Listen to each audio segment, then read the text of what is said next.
Anyway, thank you for watching. I know this is not what you wanted. It's also not what I wanted. I'm going to make the video regardless of whether you like it, but, you should probably subscribe and ring the bell if you want to see it. Because next time, I'm going to make a video all about weird collectibles, and a concerning thing that I found being sold on eBay. Maybe concerning is too light of a word. I would say that this group of people on eBay are disturbing.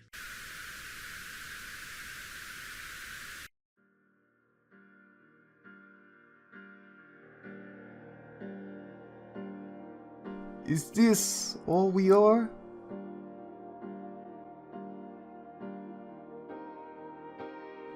Are we made to suffer?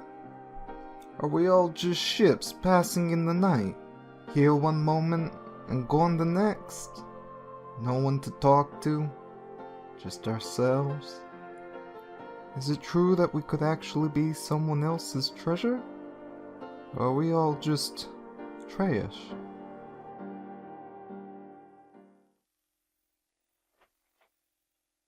Well, now that I have this amazing standee of Maurice the Cat from the movie The Amazing Maurice, based on the Terry Pratchett novel of the same name, now only in theaters February 3rd, I can finally get rid of that stupid Clifford head I've had for over a year.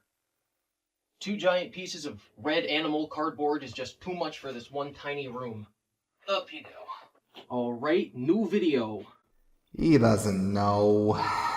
He has no idea. If he knew, would things be any different? Is it up to me to reach out? Background, but for now, you can just stay here and rest against the wall.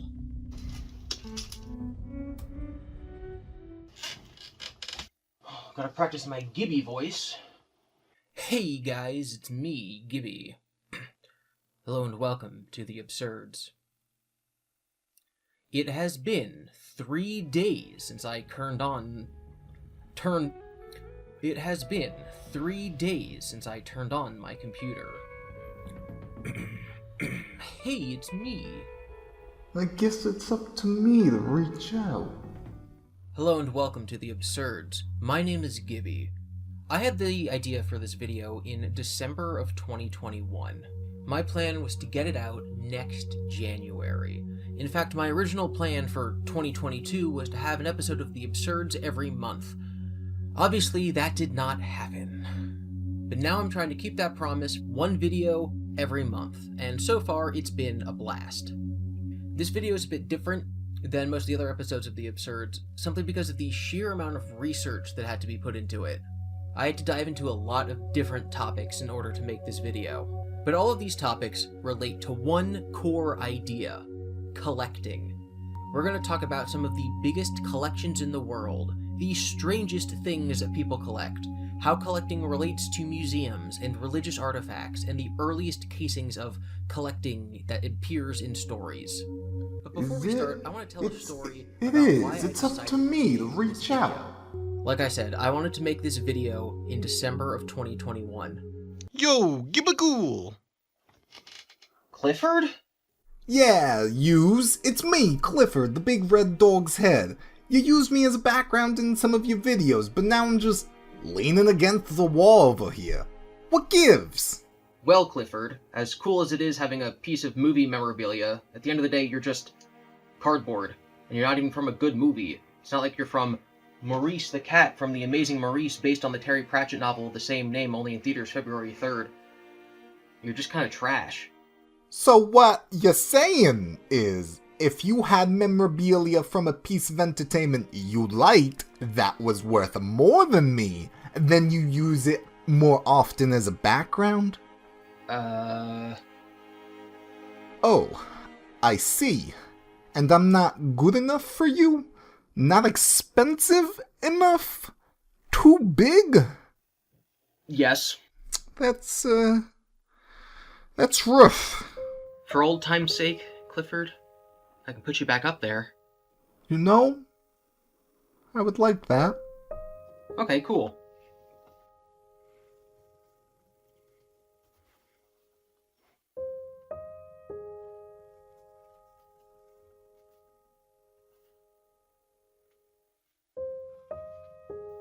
This video is going to be about weird collectibles, with a large section about movie props. Especially weird movie props that are absurd, you'll see. Like I said earlier, this story starts in December of 2021, while I was trying to Christmas shop for one of my best friends. I was shopping for a Christmas present, and I stumbled upon one of the most absurd little groups of niche internet weirdos that I have ever found, and it shocked me to my core. But before we get into the absolutely nonsensical and degenerate thing that I found, we need to stop and talk about some context. So first, we need to talk about Jesus. The history of humans collecting things goes back thousands of years, with evidence of rich people in ancient societies collecting things as far back as written text goes. In my opinion, there are three categories of objects that get collected. 1. Things of value. You could call a collection of gold and precious gemstones a, well, collection. And people collect them because they are valuable. Because other people will theoretically be impressed by you having them. Your wealth isn't stored in your house, or in your clothes, or spent on your food. It's on this random, useless thing that you have. That's how wealthy you are, and you get to show off to people at parties. The second category contain things that tickle your imagination. Things that make you happy to have, or pique your interest. These would be a category I'd call curios. These have been more popular over the last few hundred years, but in my experience have kind of fallen out of fashion over the last couple of decades. Back in the day, an explorer might make an excursion to Africa, and bring back an ivory tusk and some indigenous art, and then a rich guy in England pays for it because it's unusual, because it makes them wonder about this other culture and this far, distant land that they have never been to and can only imagine. I would say that most items that are in museums are in this category. It's there because it's interesting as an object. It's a beautiful painting. It's a fossil that survived for millions of years. Something about the function of the item has value and should be preserved. It's something to study. It's something that does something useful. The third category of thing is sort of the inverse of the last one. It's an object that isn't itself special, but that we as a society, or that the collector themselves, deems special. In this category, I would include things like movie memorabilia or props, things that were actually used on the set of a movie, things that have sentimental value to the collector, objects from their childhood, objects that remind them of a better time, autographs and other things from celebrity culture. It's valuable because of what it means to the person. This Pokemon card is worth a lot because it's signed by the artist. It's physically identical to thousands of other cards, but this one is signed. There's something unique and special about the soul of this object that other identical-looking objects don't have. That's why this Taylor Swift CD and this Taylor Swift CD are different and worth vastly different amounts of money. They contain the exact same disc with the same songs on them, but this one has Taylor's autograph inside. So even though they're both in plastic wrap and that autograph will never be seen, this one is still different. Better. It has meaning and use beyond the physical function of what the object does, listening to the songs on it. It's the difference between two different guitars, made on the same day, one after the other on the assembly line, but one went and sat in a music shop on a shelf for decades, and the other was played in concert by Elvis. They're identical objects, but one has meaning that the other doesn't. Those are the three categories. Worth money because it's worth money, interesting because of what the object does, and interesting because of something that the actual object itself has experienced through time. This is a Zelda Game Watch in its original box, and it came out in 1989, not to be confused with the Zelda Game & Watch that came out prior. This is worth hundreds of dollars because of its age, rarity, and its condition. Obviously coming with the box is a big plus, and because it's from a popular media franchise. This is my personal copy of The Legend of Zelda Ocarina of Time that I played when I was a kid. It is in horrible condition, it's not a first edition, and there were millions of these sold. It is not worth any money. But if I had to choose which of these two things to save in a fire, it's gonna be this one. This is that second category of thing. It's interesting because of its place in video game history. It's a curio about a time before I was born. It's an age of bygone technology and classic video game art. This is the third category of thing. It has sentimental value to me because it's mine. It's my favorite video game of all time, and this is the actual physical manifestation of that game. This is mine, and it means more to me than money. Now, the best collectibles are obviously the kind that fit into all three categories. It's valuable because it's valuable, it's cool and unusual and rare, and it has sentimental value to the owner. For example, a classic collector's car is valuable because it's a well-built machine, it's a miracle of the 20th century, and if you put go-go juice in it, it can go vroom. In New York City, you can step inside, a couple hours later you can step out and you'll be in Los Angeles. Its value comes from its function. If you're a fan of classic, good-looking, aesthetic cars and shiny things, then it's the second category, because you appreciate it for what it is and what it means to people. There's a craft associated with making it. And if it's your car, and you've had it for decades, and you fix it up and have memories about actually driving cross-country with it, then it's the third category. The first category is solely based on value, the second adds value by adding historical context, and the third makes it priceless, because it means something to you. When I was a kid, I took a trip to Canada with my family and bought a little keychain with a Canadian flag on it. I liked it because it was shiny. A few years later, I went on a trip to New York City and bought another keychain. I'm sure anyone who's visited anywhere has at least seen, if not bought, little gift store trinkets. Maybe you've used the little penny squishing machines, or maybe you've taken a photograph on that trip and put it into an album. That's a collection of things that are meaningful to you because they're yours, and you hoard them to remind yourself of those happy times and memories. I honestly don't know where those keychains are, but if I found one, I would probably happily reminisce about my adventure, and then shove it back into a box for 15 years.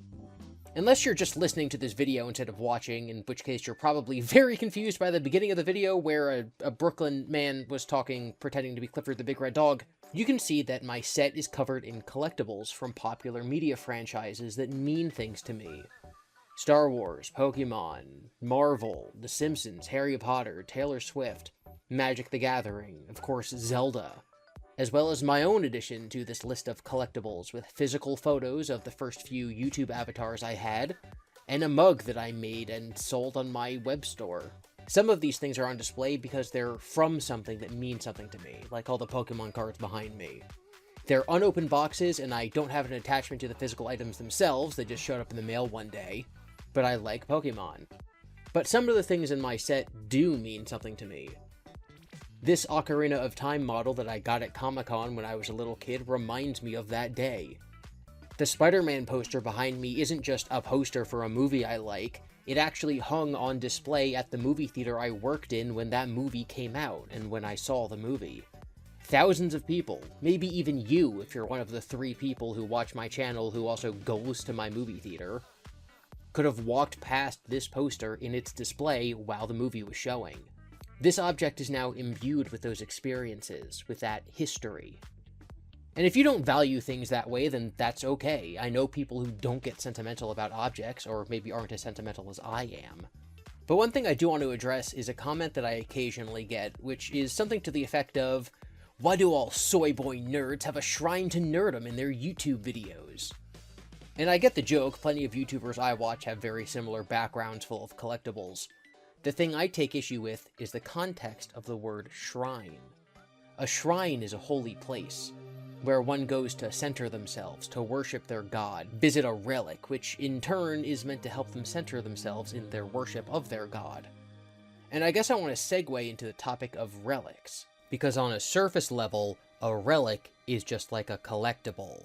But obviously there's something more there. A relic, at least in the modern Western Christian world, is an item, usually a body part, of a holy person, usually a saint. So earlier, when I said that we had to talk about Jesus before we could talk about this weird thing I found online, I was not joking. Christian relics have existed before Christianity. There's 18 different churches who claim to have Jesus's foreskin, which means at minimum 17 churches are displaying some random child's penis. DailyArtMagazine.com describes the history of relics by saying, quote, relics became trendy after the Second Council of Nicaea in 787 AD. The council decreed that veneration of relics isn't paying respect to an inanimate object, rather it is a form of prayer. Well, speaking of prayer, it's time to go feed my other dog some dinner. These long hours of editing can be rough. I used that joke already. Clifford, you stay right here. I'll be back. Well guys, just so you know, this video is actually sponsored. Obviously I talk a lot about collectibles in it, but I also talk about Clifford, the big red dog. And so for you dog owners out there, there's this amazing device that will remind you when it's time to feed your dog dinner. It looks like this. These motion and audio devices can be attached to the back end of your dog. Typically, the dog will hit them against things to tell you that it's time for their food. In case this doesn't work, there's actually a backup system if it loses power, and additional devices can be attached to the bottom of their feet, which they will slam against the floor when it's food time. You can get your very own dog dinner reminder wherever dogs are sold. Make sure you don't get any counterfeit ones, though. Those will tell you it's dinner time when they've actually just eaten and they just want attention. So remember, feed your dog today. Clifford, would you believe me if I told you the wind knocked my hat off while I was taking the dogs for a walk? What is this? Did you rearrange my entire room? Did you put a new poster on my wall? I'm gone for half an hour, feeding my real dogs, taking them for a walk, getting my hat blown off by the wind, and you changed my entire office? Is that a TV on the ground? Are you moving in? What do you have to say for yourself? So what? As long as you put it back, we're good. The word relic comes from the Latin word for remains, literally a dead body. There are relics in other religions like Buddhism and Islam, but I'm going to specifically talk about Christianity because it's what I feel comfortable talking about with my own knowledge. A relic is usually a body part of a saint, and in Catholicism there's actually a practice for hundreds of years that a relic should be part of every altar for every church. Cathedrals usually have a lot of relics stored in them too. Relics are actually controversial in Christianity because the second commandment is to not worship false idols. Non-Catholic Christians view relics, and actually the ideas of saints in general, as breaking the second commandment, because it's a worship of an item, or an idol. That's actually the difference between a cross and a crucifix.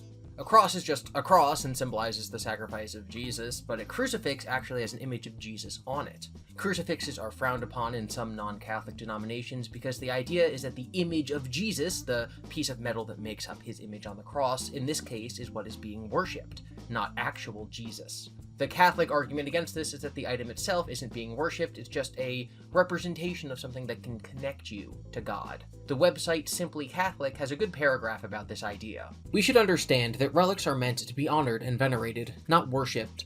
The saints lead us to fuller worship of God. By honoring their memories, bodies, and belongings, we give thanks to God for the saints' holy witness. Relics are physical, tangible, concrete reminders that heaven is obtainable for us, so long as we recognize what made the saints holy and work to apply those qualities to our lives. The reason I just kind of went on a tangent about Christianity is because the concept of a holy item kind of doesn't fit any of the other categories I laid forward for a collection. It's both a category 2 and 3 thing, where it's an important item because of what it is, it's a saint's body part, but it's also important because of what it means to you. If you're an atheist, then the jaw of St. Anthony is cool because it's a human jaw from 800 years ago and is surrounded by gold. But if you're a Christian, then it's cool because it brings you closer to God. So I didn't feel comfortable putting that kind of object in either category, and also didn't want to just skip over this topic without explaining both sides of the debate as to whether or not these relics are good or bad. I wanted to give this topic the proper respect that it deserves. But my overall point is that to call something like this a shrine to nerddom, well, it depends on the nerd. I don't look at this sealed box of Pokemon booster cards and allow peace to come over me and center my being around it to worship Ken Sugimori. I'm a Pokemon atheist, if that makes any sense.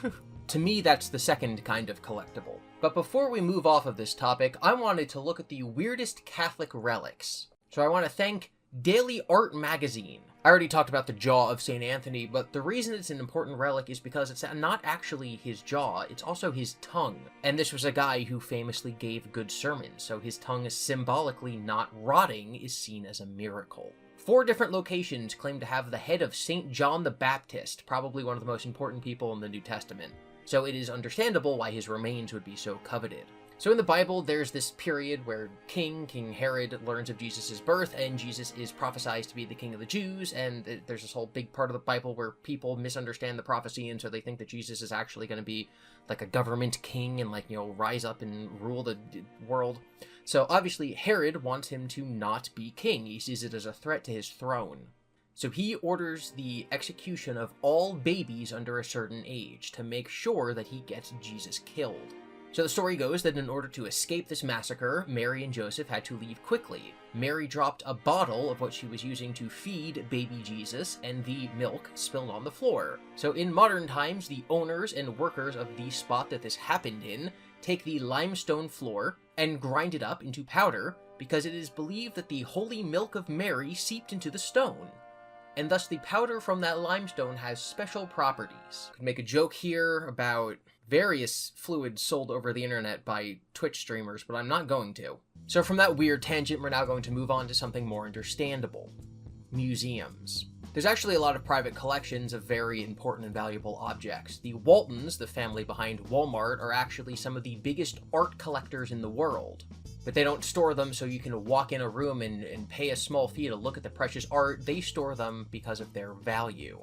When you buy $1 million painting, it's expected to go up in value, and thus, now you have your money somewhere that's not just in a bank. But speaking of paying to look at something displayed on a wall, there was actually a controversy a couple years ago when people discovered that most of the dinosaur skeletons on display in museums aren't actually dinosaur bones. They're plaster models of dinosaur bones. And I think that's really interesting because it calls into question the 3 categories I had been speaking of earlier. If part of one of the values that an object might have is what it experienced as an object, again, let's go back to the example of a guitar played by Elvis, as opposed to its brother on the assembly line that just sat in a store for eons, then what if we're wrong? If you saw a dinosaur skeleton in a museum and you thought it was real, and part of your awe and wonder came from thinking it was a real skeleton that actually survived millions of years and used to be inside of a living creature that everyone in our culture is obsessed with because dinosaurs are cool. Or if you're one of these 17 churches that definitely does not have Jesus's foreskin, does it matter? If everyone thinks the object is real, but it's not, does it still hold this intrinsic metaphysical value of being an important object? I think some people would say, yes, it does, because the feeling that people get when they see it is its true value. Seeing the dinosaur bones, touching Elvis's guitar, looking at the foreskin is the reason that you're there, and thus it holds that value. But a lot of other people would say that no, it doesn't. That there's some metaphysical truth to the history of the object that is almost more important than the human experience of seeing the object. Faith is obviously very important, but I think of it more like if there was a time-traveling, invisible agent whose job it is to sit next to the real thing from the moment it's created until now. From the moment the guitar leaves the assembly line and Elvis plays it at his first show, until now when it's on display at a museum. And if we can talk to that invisible time-traveling agent and ask, hey, is that the real guitar? If he says no, or if the agent's not present at all because it's the wrong guitar, then the object doesn't actually have value. I think that matters, and obviously we can never ask this invisible time-traveling agent, but I still think whether or not he would say yes is important. The reason I think this is really cool to talk about is because it separates people into 2 different camps. Either you think that reality is made up of the thoughts and experience of thinking things, of sapient beings, of human-level intelligent creatures, and thus you believe that what we think matters more than the truth, or you think that there is an objective universe out there, an objective universe that we, with our limited sensory data input, can technically never actually experience, and that the truth of that universe is more important than the lives of thinking, sapient, human-level intelligent beings. I'm in the second category, but I also don't think there's anything wrong with being in the first. But I think that the kind of people who are sentimental about items and like collecting are more likely to be the kind of people who try to explore the nature of truth and the wider universe, because we believe that there's a mystery hidden in the perspective that we can't have, the perspectives that other people have, the perspective that this inanimate object would have, would it be capable of perceiving. Why is my Charizard card signed by the artist more important than another one? Because if there was a camera attached to the front of that card, it would have been able to see the moment in which the artist stared down at the piece of cardboard and ran his hand over it. There's lots of people who like to live vicariously through others. They like to hear their experiences and their stories. And I think if you value that kind of thing, it's not a long jump into valuing the experience of an object. I think that mindset makes you want to study things beyond just what the physical atoms that make it up represent. If time is a river, What ripples does this object leave? This little puppet is slop merchandise that you can find in almost any store. But what makes it important to longtime viewers of my channel is that his name is Toto, and he appears in many of my videos. I think a lot of people, should I do some sort of live show, would love to meet Toto, but if they see one of these on the box in Target, they wouldn't really see the value in that item, because that's not Toto. So now I want to talk about funny collections of things that I found people have online. Look at this guy, he collects belly button lint. Ew, gross. This lady collects banana stickers, and I love that because the article says that she started when she found out that Dole banana stickers are different in different regions. So it's like, to me, it's like finding these stickers is like exploring the world. You go somewhere else and see something you've never seen before, like a slightly different logo for a banana company, and it blows your mind as it's this new novel experience. But the people who live there see that every day. I know a guy from Scotland, and he said once that it's one of his dreams to see New York City. And I've been to New York City 100 times. It's not novel or interesting to me at all. Obviously, there are millions of people who live in New York City and thus see it every day. It's the most normal thing in the world to them. It's where they live. And it makes me think about how every tourist destination in the world has people who live there and whose job it is to run the gift shop. And to them, it's mundane. It's their regular life. And I think that's a ubiquitous part of exploring the modern world. The most exotic location you can think of is everyday life to someone. And so something as simple as a banana sticker from a different country can center your being, can allow you to think about the world around you and connect to the life experience of others. Make you realize that the exotic is actually mundane, but more importantly, that the mundane is exotic. I've met multiple people over the years, from doing jobs in other towns or even speed dating, who will, without knowing where I'm from, say that they love traveling through the town I grew up in, saying, oh, it's such a beautiful little spot, I love there, it's like a secret location that nobody goes to. And I'm sitting there overhearing this thinking like, that's where I'm from. That's where I went to elementary school. That cute little town you see is the town that my house is in. To them, it's this cute little spot they like visiting every once in a while. To me, it is what I think when I think of the world, because it's what the outside looks like. To someone else, your life is exotic. And that's what I think when I'm reminded of this banana sticker story. I think that if people spent more time thinking about how beautiful their mundane life is, they would probably have a better appreciation for not only their immediate vicinity and their town, their city, and their job, but the wider world around them. The banana isn't always greener on the other side, because green bananas are gross, and you should wait until they're yellow. This lady owns the most bars of soap in the world, and that's fine. I only included this because she looks so happy. This lady owns miniature chairs, and I love that so much. She has over 3,000 of them, and the reason I love that is the sheer impracticality of it. You can't stack them. You can't even line them up. You can't put them back to back because they're all different sizes. I'm just imagining a room in a house filled with chairs that are too small for even a child to sit in. It's an object that has a practical purpose. It literally only exists to be practical, but it is so small that it has lost that practical purpose. And there are so many of them, it's not even practical to display them. I love it so much. It is absurd. And that's the point of this entire series. I can't show you this one, but this guy has a phallic museum.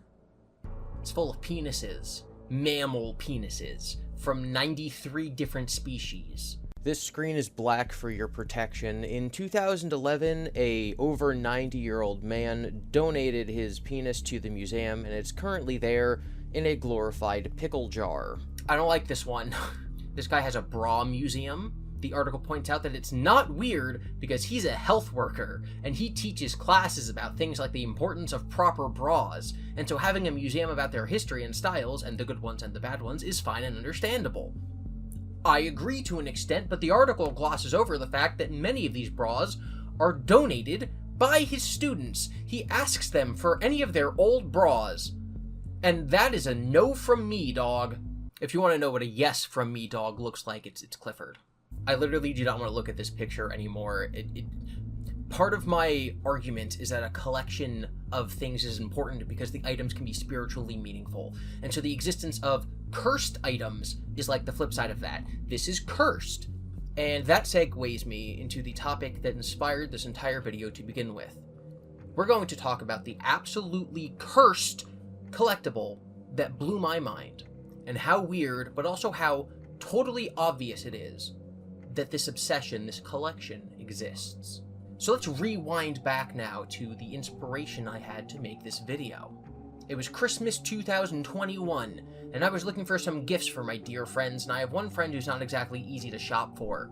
So I'm on eBay, I'm looking specifically for Tom Holland merchandise like signatures, and this pops up. This guy on eBay is claiming that this jacket was worn by Zendaya in Spider-Man, although he couldn't get the exact screenshot of the moment.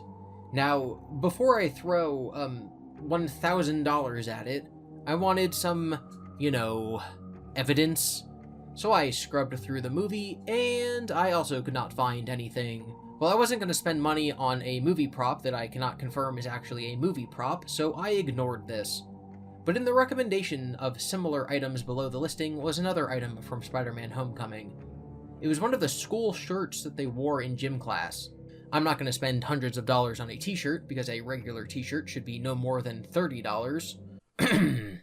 But clicking on that listing is what led me down the rabbit hole on eBay that led me to discovering the weird world of secondhand celebrity clothing options, and that is what inspired this whole video. This is a button-down shirt worn by Michael Richards, who played Kramer in an actual episode of Seinfeld. This is a TV prop that just happens to be a shirt.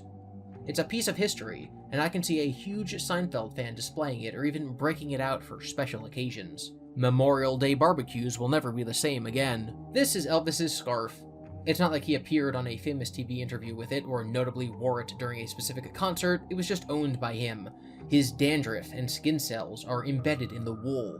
And, okay, if you love Elvis, then go for it, I guess. It's something. This is Gal Gadot's bra. Nope, nah. I don't have a very good explanation for it, but to me, the more intimate a piece of clothing is, the less relevant it is to the person's actual work, the more creepy it is to own.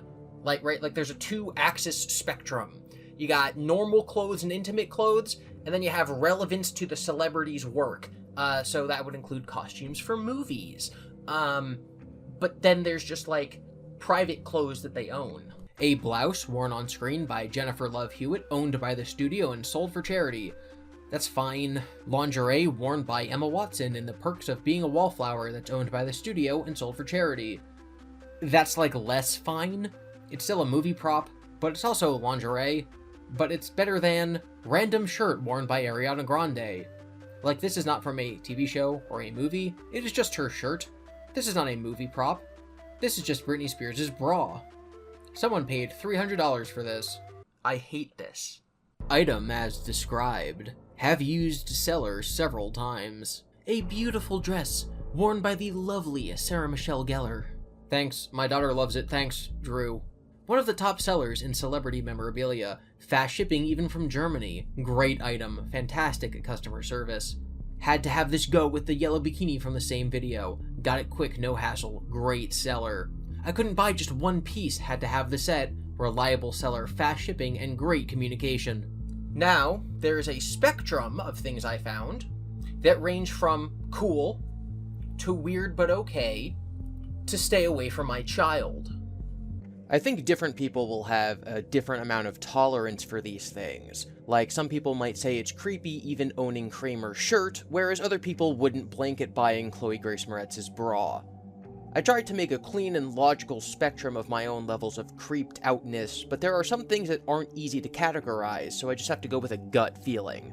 Ariana Grande's personal shirt, that's okay, because it's not an intimate piece of clothing. Betty White's dress that she wore to an award show or something in the 80s. That's perfectly acceptable and honestly kinda cool. I will note that I took this screenshot the week after she died, and apparently the seller was having a 50% off mourning sale. Jennifer Lawrence lingerie photo. Nah.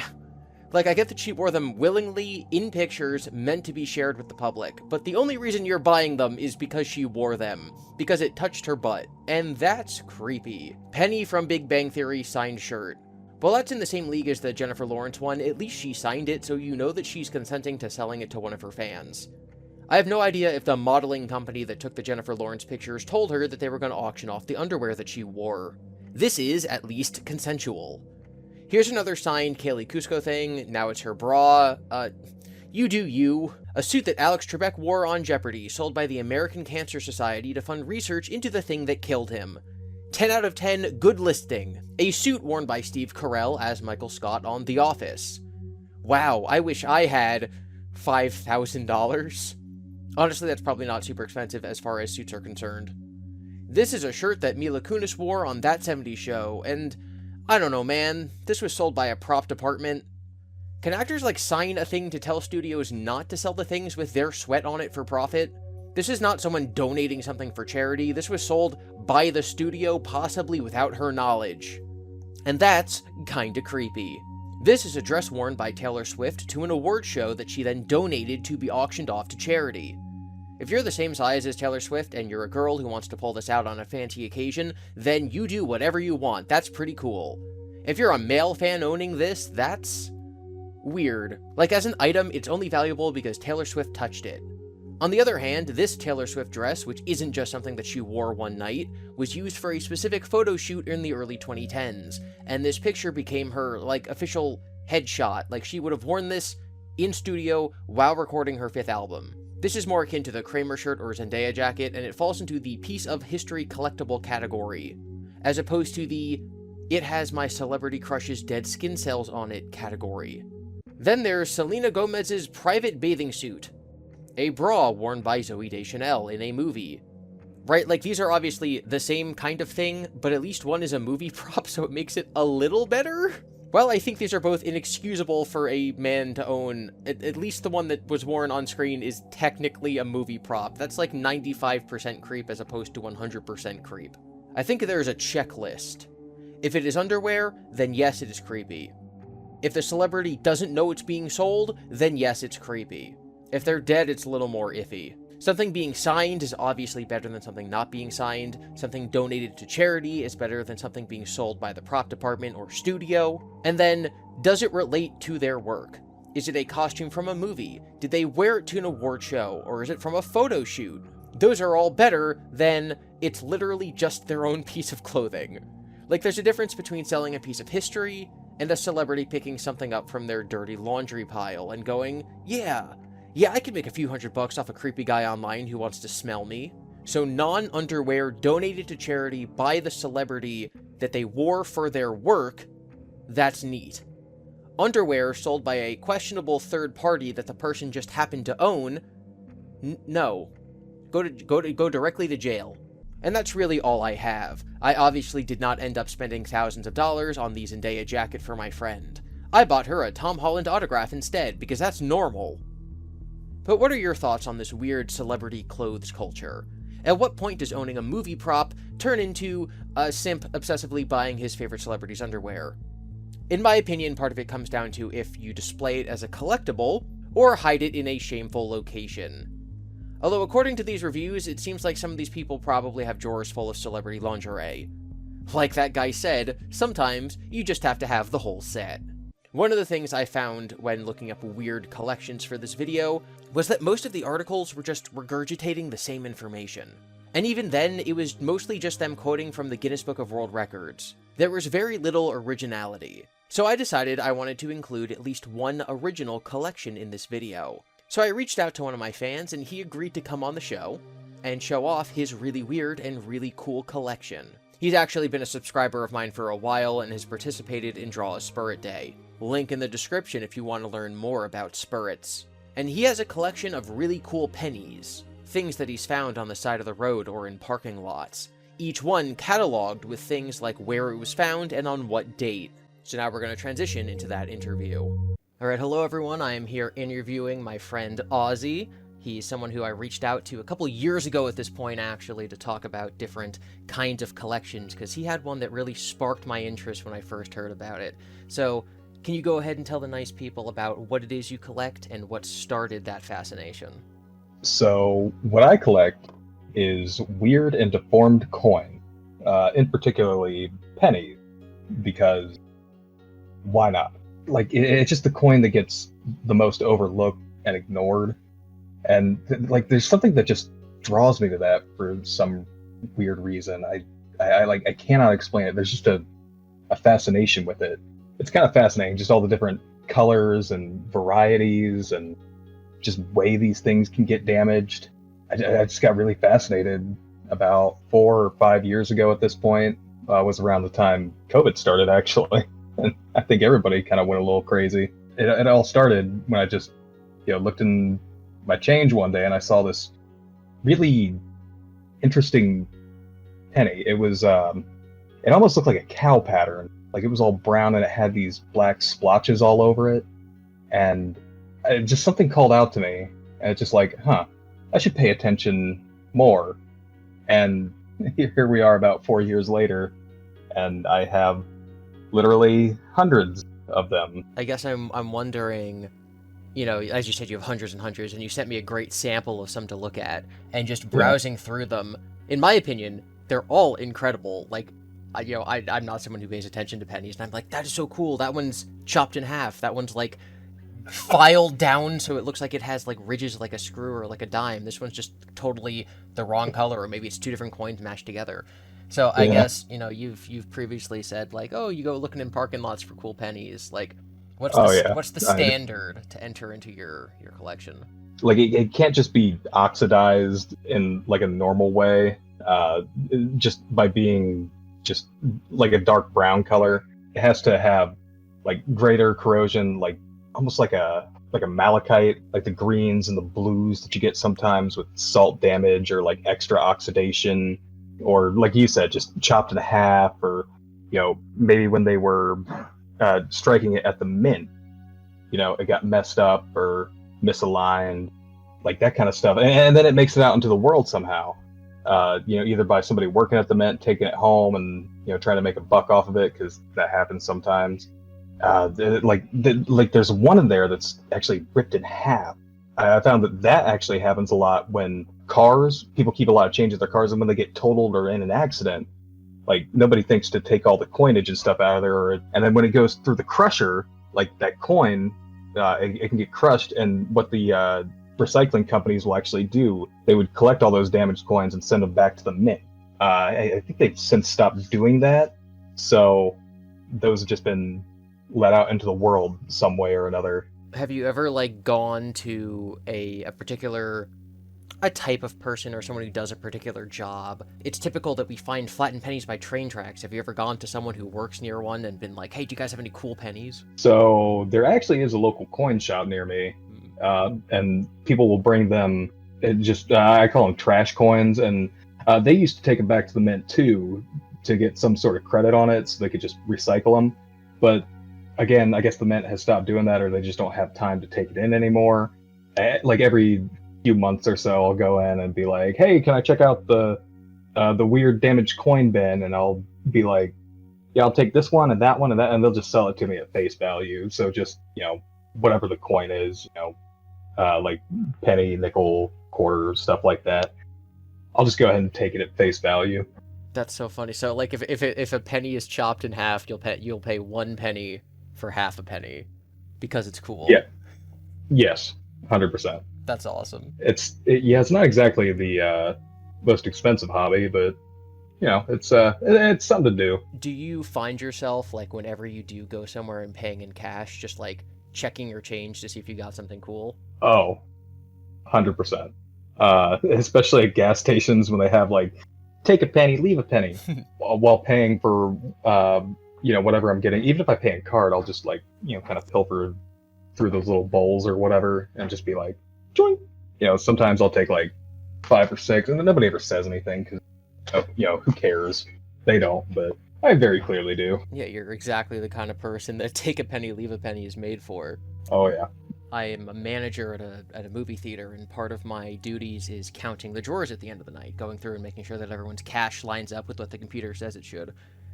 And for the couple years I've worked there, I have twice found silver quarters just amongst the change.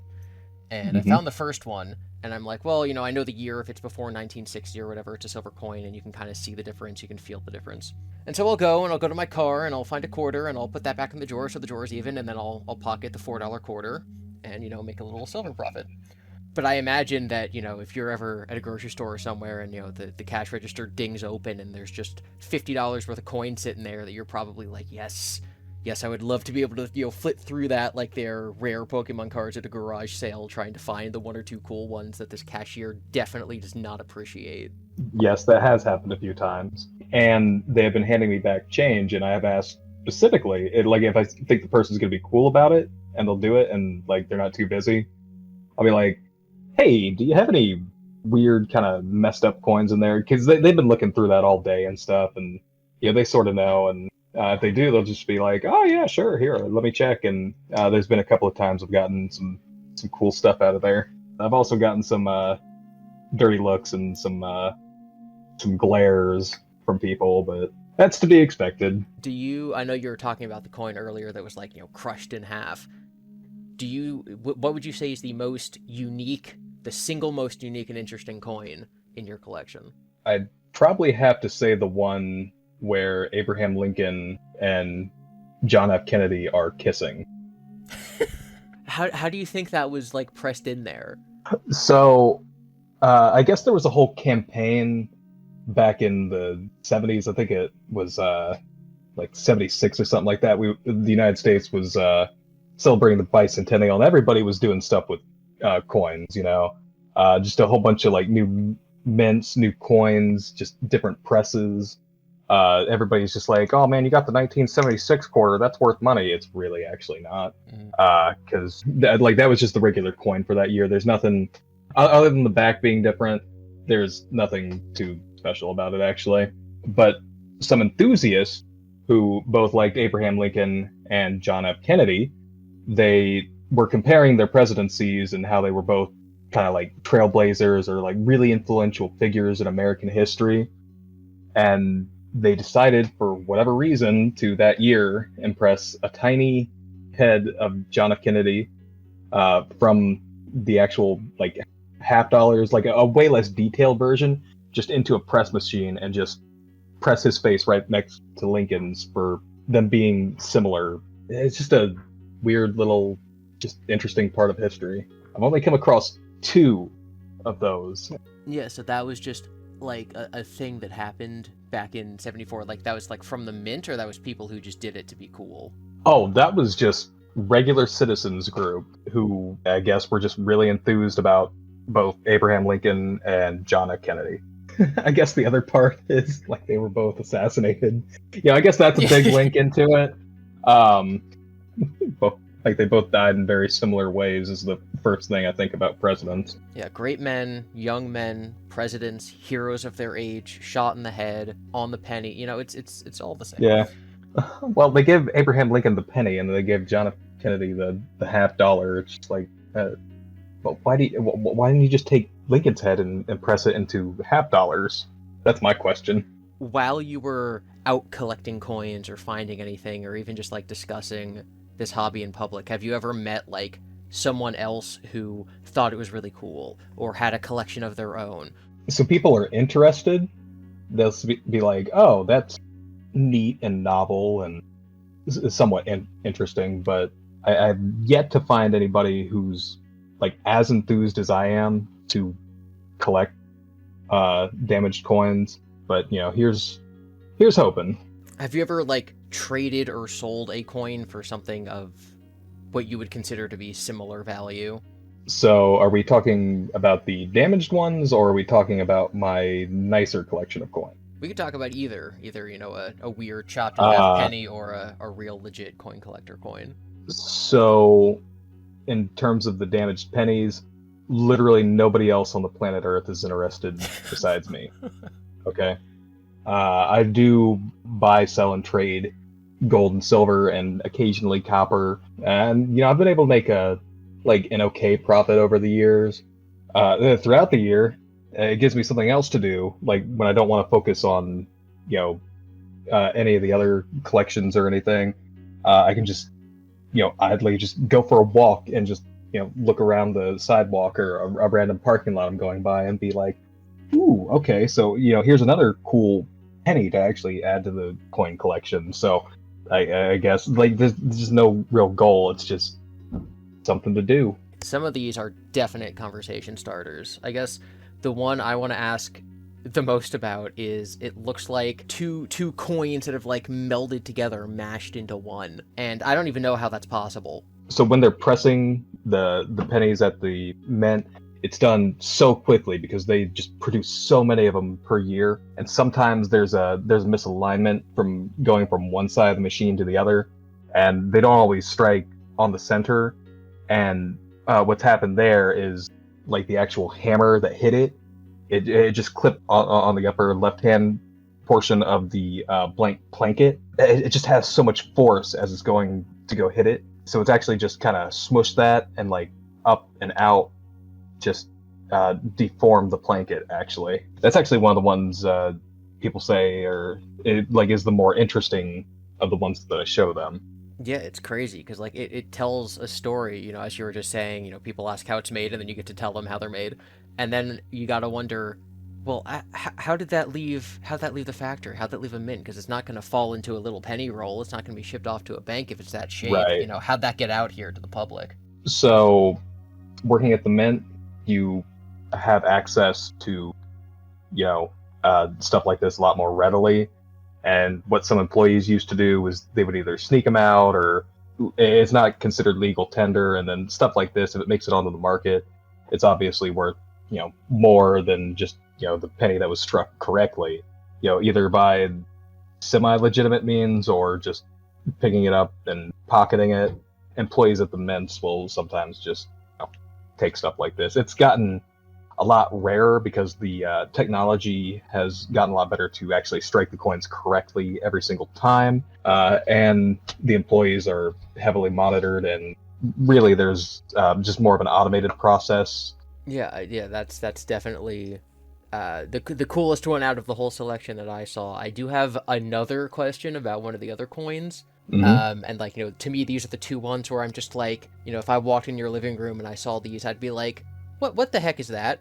Oh, okay. So yeah, so that's the first year that the Lincoln head penny, like it switched over from the Native American head to the Lincoln head in 1909. And that is just a reproduction, a modern reproduction. It's just a giant blank of copper that was just made to look like a penny. Like you can realistically get coins like either through private mints, usually, and they'll strike whatever you want on them. So that was just somebody just wanting to make a giant 1 ounce round of giant pennies. And I saw it and I'm just like, okay, I'm the penny guy, so I'll go ahead and buy it. Weird guy on eBay from Jersey. All right, I got one more interesting one I wanted to ask you about. So the one I just sent you a picture of. Yes. So what do you think happened to this one? How did it get like that? So I found that in a Kroger parking lot.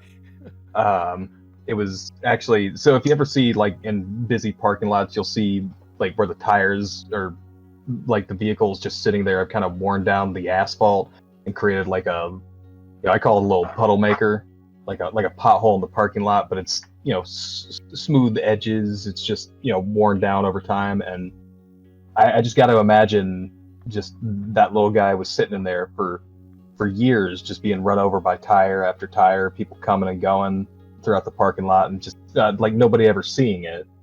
And I was just walking by one day and I happened to notice it, and I'm just like, all right, I'll go ahead and pick that up. And I just shoved it in my pocket. When I actually got home, it was checking it out. I was just like, whoa, like it almost looks like a Van Gogh kind of, with all the like swirly things going on there. The back's pretty interesting too. Yeah, it's just that's just years and years of just being run over, basically. It's just, for me, right, you know, I don't see as many of these as you do, but being able to be like, you know, if I squint, it just looks like this weird, you know, bronze copper colored thing, but if you look, you can just see the imprint of Lincoln's, you know, chin and nose still on it. It's like, oh, that is recognizably a penny, very barely, but definitely still recognizable as a penny. Yeah. All right, I guess I gotta ask if you have one particular that is your sentimental favorite. I definitely have to say the one that I was talking about more towards the beginning there. It looks like it has like a splotchy kind of cow pattern on it. There's a lot of reds and oranges in the background, and then it has these, just black splotches all over it. That was the one that sort of kicked off the entire interest, and I'm just like, huh, that looks really weird. So I guess I have a new obsession now. Yeah, and that's an old one, 1956. Wow. All right, so I guess my final question for this interview is, would you consider this collection particularly to be a notable part of your life? If someone was writing a biography about you, would there be a chapter about your pennies? I would certainly hope so. Like I said, I don't bring it up all the time. Not everybody who knows me knows I collect this. If people were going through my stuff, they'd clearly see that, oh, he collected coins, and oh, there's a lot of old dirty pennies here, and oh, some of these are in cases. Wow, he really liked these little things, and I hope somebody would try to tell the story or do some investigating into my life, and maybe even include this interview in it. But yeah, I definitely hope somebody would, at least passing mention, or maybe if there was somebody crazy enough like me, maybe they just write an entire book about it somehow. I don't know. Yeah. Actually, I think with all the pictures I have of it, you probably could make a nice little art book of a good portion of these. Yeah, coffee table book with these high resolution pictures, little blurb maybe if you remember where you found them and the story behind it. So, yeah, that's what I was actually trying to do on Twitter for a while there, but then other life stuff happened, and that's kind of been on the back burner for a long time. I probably won't continue that, but man, you mentioned in the art book, I might keep that in the old noggin there for a while. It's definitely something that I think people would find cool and interesting. It might inspire people, even if it's not pennies, it might inspire people to look around their life and be like, I do have a lot of weird, interest in finding overly large peanut butter container. And they might, feel a little better about themselves. That's great. All right. Do you have any last questions, comments, concerns that we can discuss at this interview? Like definitely, if you did write a book about little known American eccentrics, I'd definitely want to be included in there at some point. Yeah, this whole project, this whole series I do, The Absurds, it's about things that are odd but interesting. And you got a lot of great people on that list. You got a lot of not as great people on that list. I definitely consider myself to be on that list. But it's just about things that I think the general public will look at and say, that's cool, and then keep going on with their day. Yeah, that's exactly what I would kind of strive for. I don't want to be the most richest, famous guy ever. It's just just to have somebody in some part of history, 100 years from now, just be like, oh, that was an interesting person, and then just move on with their lives. We make people's day a little better. Just in our own, little, I guess, absurd ways, yeah. And that ends my deep dive into collections. From the bones of saints to banana stickers, to Kaylee Cusco's underwear to actual pennies. That was not on purpose, it's just kinda funny. If you want to support my unhealthy cardboard obsession, you could be one of my patrons. This is a joke. The money for my patrons actually goes to helping me make videos. Most of the things behind me in videos are investments. I intend to sell them and pay taxes on them. You're not funding me buying more Legos, you're funding me buying a better graphics card. Thank you for watching. Be sure to be nice to each other in the comments, consider supporting the creators you admire, and never lose sight of the things that are important to you. I would especially like to thank my patrons, which you can join via the link in the description below. I would like to thank Klaus, Eliza, Halmar, Lauren, Morgan, Nan, Rhiannon, Rosebud, Scott, Sophie, Thomgata, Am Hidden, Jinx, Jose, Just That Spark, Rolo, Shadowmaster, Tanner McCoolman, Jeannie, and Ray. Joining my Patreon is the #1 way of helping out the channel, but you can also help out just by subscribing, liking the video, and leaving a comment. And of course, I need to shout out Ozzy for allowing me to interview him, and my friend Eric, with whom I have a podcast called Slappindippity Hobos of Happy Slappy Town, for voicing Clifford, the big red dog's head. I think Clifford's just about done putting my room back the way it was, and he also found my hat while I was doing the interview. Hopefully he doesn't mind staying back there while I now go and edit this video. Hey, Gibagool! Over here. Yes, Clifford? Thank you for putting me in your video, but I need to go outside.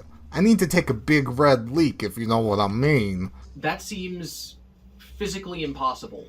I could always use this nice little mug I got next to me. It has a dog on it. That means it's for me, right? Alright, Clifford. I'll take you for a walk. I don't want you peeing on my I Heart Dog mug, now available in my merch store, linked below. Hey, I'm going for a walkie here.